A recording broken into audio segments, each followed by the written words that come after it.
And Tuesday, we'll be presenting the results of our randomized controlled trial.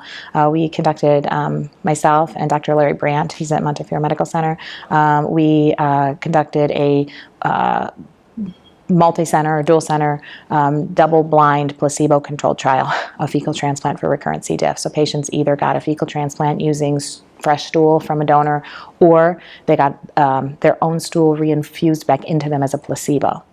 And neither, the treating doctors nor the patients knew which arm they were in until the end. And we actually proved that fecal transplant does work. There were people who, maybe weren't swayed by those open label studies that showed that it worked. Now we have a placebo-controlled trial that demonstrated it is effective and much more effective than placebo.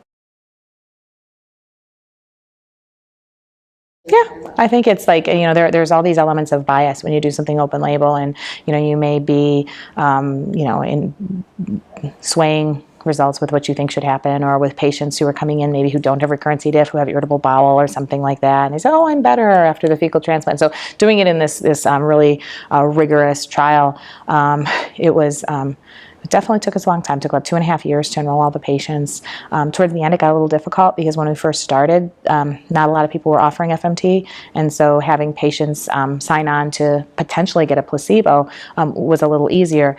As time went on, and they could get FMT more easily, convincing people to enroll in a trial where they might not get the real thing and they might get the placebo became a little more difficult. So kind of slowed down for a while, and then we finished it up earlier this year. So I was really happy to be done with that, because it was a lot of work. It needed to be done. I'm very grateful to the patients that enrolled in that trial, because I told each and every one of them that their involvement in this trial was going to make a big difference in the lives of other patients, and that the data that we get from this is so important. And so I'm really grateful to them and to all the donors.